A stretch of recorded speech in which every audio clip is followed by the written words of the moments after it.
This channel does not promote any violent, harmful, or illegal activities. All content provided by this channel is meant for an educational purpose only. অপমান করার কথা তো বলেননি। যারা গেছিলেন তাদের কি মনে হচ্ছিল? এটাই সিস্টেম? এতে তো মুখ্যমন্ত্রীকে অপমান করছেন তারা। দেখুন, শুকনো জায়গায় ত্রাণ বিলি হচ্ছিল, জলে ডোবা তো নয়। কয়েকদিন আগে আপনাদের দেখিয়েছি, ওই জলে ডুবে ডুবে সাঁতরে এসে লোকে ত্রাণ নিয়ে যাচ্ছে। তখন কিন্তু বুঝেছিলাম যে ওখানকার ওটাই বাস্তবতা।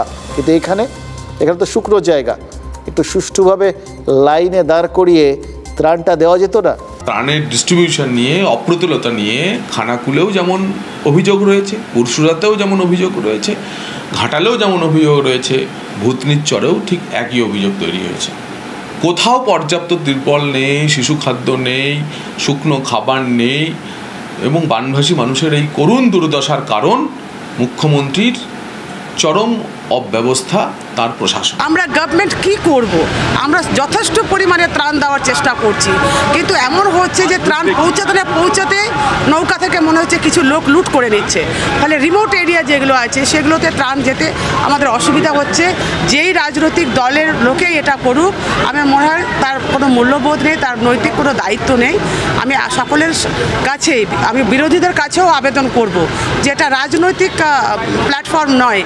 এখন মানুষ বিপদে পড়েছে, কি করে মানুষের কাছে আমরা বন্যার্ত মানুষের কাছে ত্রাণ পৌঁছে দিতে পারবো? সকলেই আসুন, একসঙ্গে কাজ করি এই সময়টা।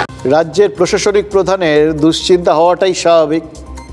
তবে দেখুন, এই রাজ্যের এই দুর্যোগ নিয়ে তৃণমূল নেত্রী, তিনি মুখ্যমন্ত্রী, তিনি যতই দুশ্চিন্তায় থাকুন, আরেকটা জায়গায় অন্তত তিনি একটু স্বস্তি পেলেও পেতে পারে। বীরভূম সদ্য আর কি ওখানে প্লাবিত হয়েছিল, কিন্তু দলেও তো প্লাবন দেখা দিয়েছিল। প্লাবন মানেই তো ভাঙন। এই মুহূর্তে মনে হচ্ছে তার দলে, অন্তত বীরভূমে, ভাঙনের আশঙ্কাটা এক্ষুনি নেই। বোলপুর পার্টি অফিসে আজ কাজল শেখ আর অনুব্রত মণ্ডলের মধ্যে বৈঠক হয়েছে। আজ চিকিৎসার জন্য কলকাতায় আসছেন অনুব্রত। এবার তার আগে এই দুজন যুযুধার, সেটা তো গত কয়েকদিনে বোঝা গেছিল। একটা চোরা স্রোত বইছে, বাঁধ যে কোনো সময় ভাঙতে পারে। বাঁধটা আপাতত যে ভাঙেনি, সেটা নিজেদের এই কথাবার্তায়, মানে সেটা খানিকটা ফাটল টাটলগুলো মেরামত হলো কি না, সেটা অবশ্য আগামী দিনে বোঝা যাবে।